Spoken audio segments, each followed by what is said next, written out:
$138.11. That was the monthly payment on my very first new truck, a '99 Ford Ranger. Over 20 years have passed since then, and both the Ranger and I have grown up a lot. And now for 2021, the Ranger is ready to play even harder and get even dirtier. This is the new Ranger Tremor package, and it's the midsize truck's most off-road capable version, and it looks pretty serious.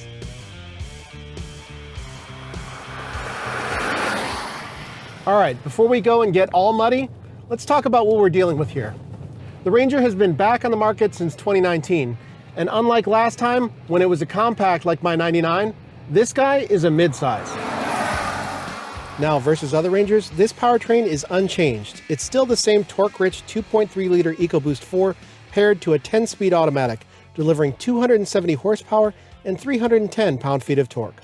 That's just fine because this is a more modern powertrain than what you can find in arch rivals from Toyota and General Motors. Now, the Tremor isn't a full-blown new model. It's a $4,300 option package available on Super Crew XLTs and Lariats. That means that the Tremor upgrades that I'm here to talk about are only around $2,000, and that feels like a solid value. Mechanically, the Tremor's biggest changes are its springy bits. The main event with this tougher suspension is a set of new Fox 2.0 shocks, especially the rear units, which have piggyback reservoirs for greater control and thermal capacity. Oh, and the Tremor's got some pretty gnarly new 32-inch General Grabber tires on 17-inch wheels as well. This isn't such an extreme setup that the Ranger's on-road ride quality has been ruined. It's a little softer and there's a bit more body roll on dry pavement, but none of that is actually unpleasant. Plus, these all-terrain tires, well, they don't drone on the freeway and on road surfaces the way that a lot of harder core off-road tires can. I've been driving this Ranger around Detroit for a couple of weeks now, and it's totally fine on the daily. I even dig the subtle Tremor-specific visual tweaks. There's a unique grille with red outlined nostrils, and the blacked out bumpers and wider wheel lips give a bit more stance and presence. Look a little closer and you'll probably note the pair of rear tow hooks and hoop step running boards. These sit higher and tighter than the optional side steps that you can get on other Rangers, but don't worry, you can still unbolt them for better off-road clearance. Inside the Ranger's cabin, well, things are pretty much the same as they've always been, which is to say, not too impressive. Yes, there are some nice new touches, including faux suede on the seat backs and Tremor script, and I do like the black trim and the fact that there's this auxiliary power switch station up top here, so I can add in lights or compressors or things like that. That is super helpful, as are the rubber floor mat liners. But I gotta be honest with you, the rest of the interior just feels kind of cheap and dated. In fact, in this XLT trim, you even have a switchblade key. Remember those? Now, to be fair, the cabins in virtually all midsize trucks these days, well, they all kind of suck. Whether you're talking Ford or Toyota or General Motors, they're all brittle and plasticky feeling, they look dated, and they're filled with yestertech. Okay, so the Gladiator's interior, it's made some strides, and honestly, the best in the segment is easily the Honda Ridgeline, but that's a unibody, and I can't see many people shopping a truck like that with something like this Tremor.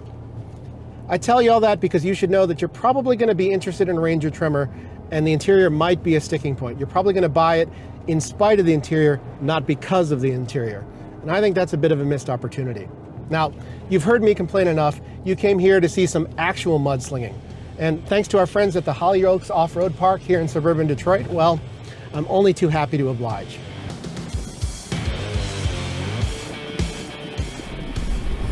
Despite being on the market for a little while already, a couple of years, Ranger sales are actually going up. And interest in mid-size off-road trucks is way up. Now, some of the other competitors to this point have done a better job of tapping into that growing market, the overlanding scene and the hardcore off-roaders. And Ford understandably wants some of that action. I do too.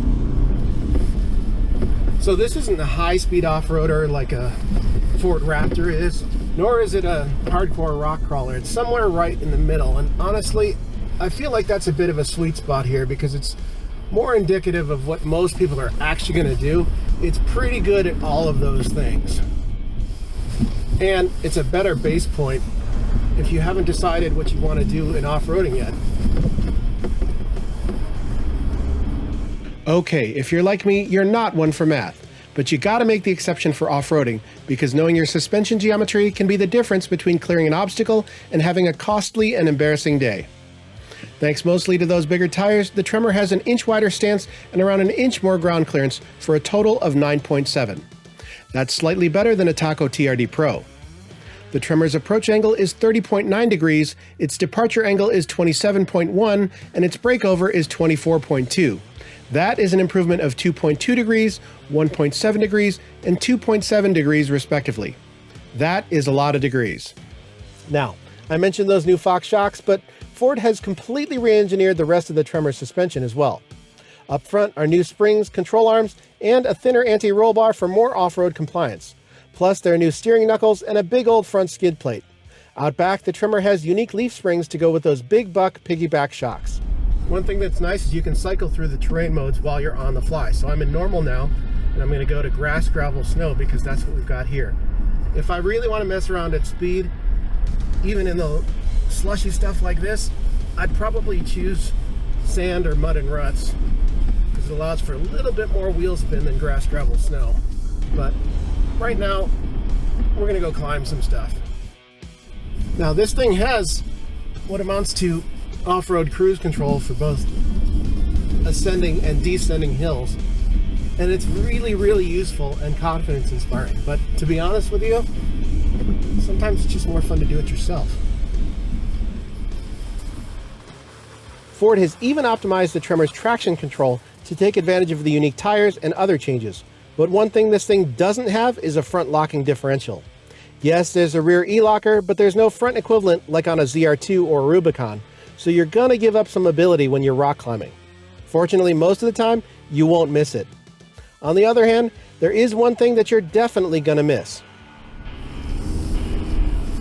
And it's right about here where I could really use a forward-facing camera. Oh yeah, that was a little sketch.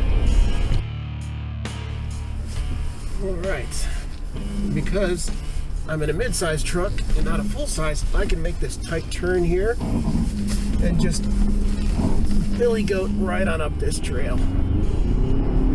I'm doing that on my own. It's just too much fun not to rev out a little bit, scrabble your way up. Off-road, you've really got to appreciate that this Turbo 4 has so much torque down low.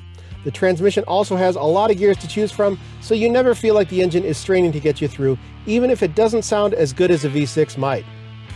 All that torque helps on road too. This truck has best-in-class 7,500 pound towing capacity and 1,430 pounds of payload. So the Tremor only sits a smidge higher than your standard Ranger FX4 off-road. But it's got bigger sidewall tires, and they lend itself a really nice ride when you're out here on the dirt roads. See, I'm sort of piling along and having a good time hanging the tail out. These Fox shocks just have next level discipline, and if you're really hauling the mail over and over, you want the extra cooling capacity that the rear remote reservoir shocks offer. Closed course, do not try this at home.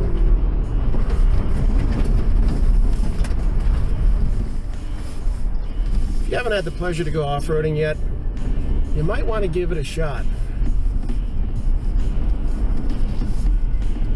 In these pandemic times, it's really great to get outside and be alone and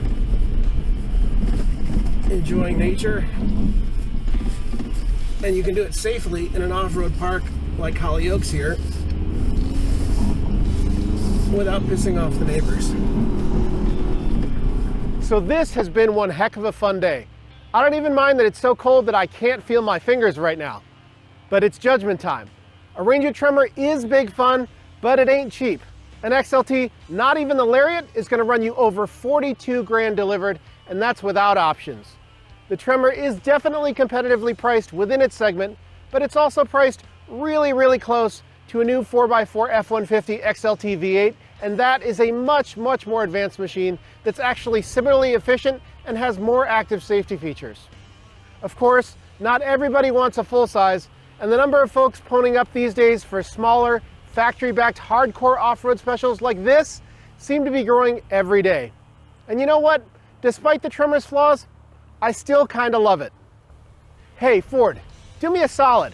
How about giving me one of these for $138.11 a month? You know, for old time's sake. So, what do you think of the Ranger Tremor? Would you rather have this, a Taco, a Gladiator, or a ZR2? Leave me a comment below, and before you click on over to theroadshow.com for my in-depth Ranger Tremor first drive story, consider smashing that like button and subscribing to our channel.